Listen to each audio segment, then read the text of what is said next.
Today, let's look at the functions of the 4 pins in a USB Type-A port.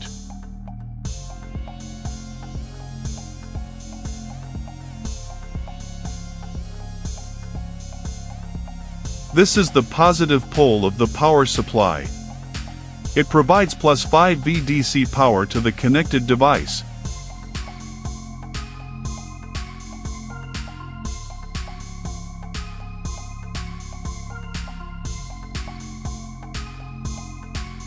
This is the data negative pole.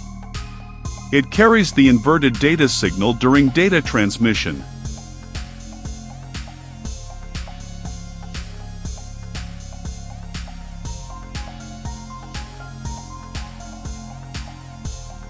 This is the data positive pole.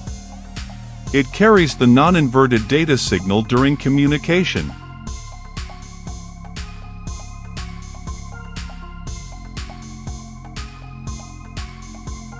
This is the negative pole of the power supply.